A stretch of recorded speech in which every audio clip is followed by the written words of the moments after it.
Ladies and gentlemen, madames and messieurs, days and thems, and children of all ages. You say you heard about Bitcoin, but it don't make no sense. Well, step right up. I'm going to tell you what you need to know. Let's back up here a bit. So, what is money? Before we get to Bitcoin, we need to figure out what the heck is money and where did it come from. Well, first there was barter. You had some extra stuff and you needed some other stuff. You swapped them, everybody was happy. Bada bing, bada boom. People then started swapping their stuff for objects that represented value, like shells. But that was kind of dumb. But this was like money. Then people started swapping their stuff for gold, which was rare and didn't break apart. The government got in the business of making coins with a set weight and value. Then people brought their gold and coins to banks, which gave them paper notes, which were a lot easier to carry around, which represented the gold stored in the banks. This worked okay for a while, until some wise guy figured out that the banks or government could just print out money and didn't need to have that actual gold in the bank. What a racket! Printing money! And the government sets the value of the money that it prints. This is called fiat money. Anyway, now, most financial transactions are done electronically. You make a few clicks on your computer or you swipe a card.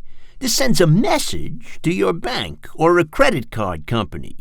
Then they send a message to the store or whatever that you are approved. This is called a centralized ledger, with the bank being the keeper of information about you. But what is going on behind the scenes is that the credit card company or bank knows a whole lot about you.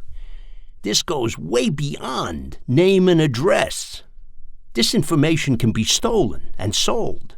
It's freaking weird. And you need a credit card or bank account to use this system, which is a big problem in some parts of the world. Bitcoin solves this problem. So, welcome to the blockchain. Let me tell you how this works. Meet my friends, Mickey, Bobby, and Jerry.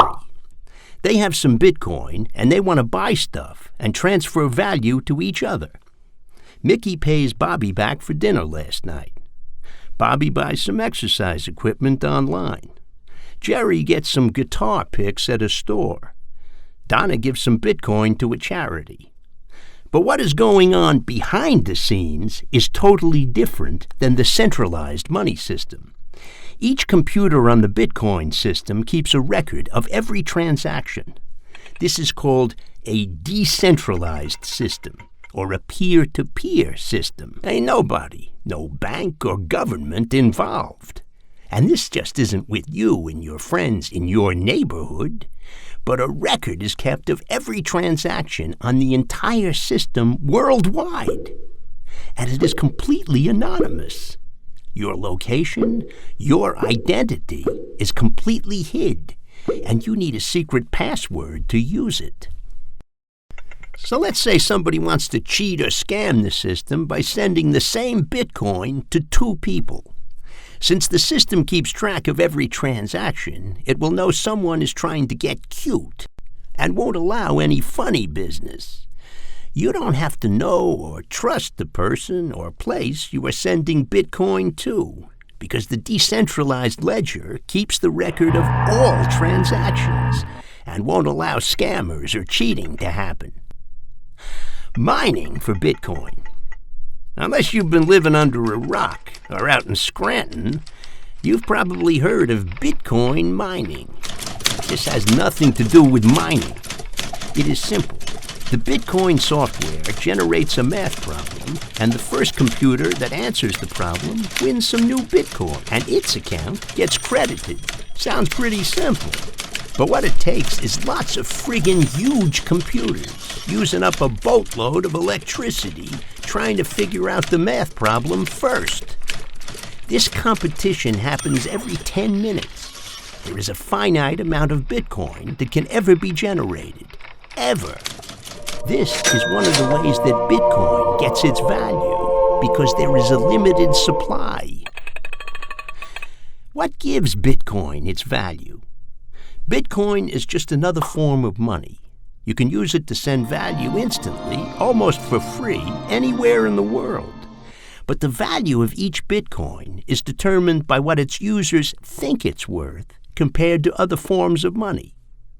It's like a commodity, like pork bellies or gold or even stocks.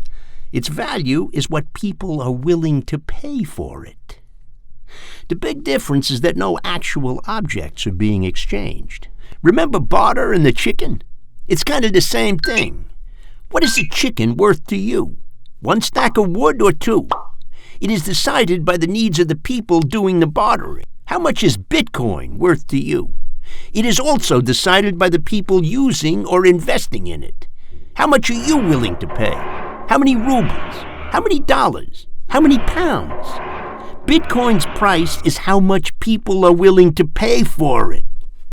If you were paying attention at the beginning, you might remember that at first there was barter, an exchange of goods and services. Then there was an exchange of goods for objects that represented value. Shells were like money. Then there was gold, then paper that represented gold until it didn't. Then there was centralized electronic payments. And now there is Bitcoin on the blockchain, which doesn't need a bank account or a credit card, and is decentralized and anonymous. So there you have it. So I'm out of here. I told you what you need to know, so don't forget about it.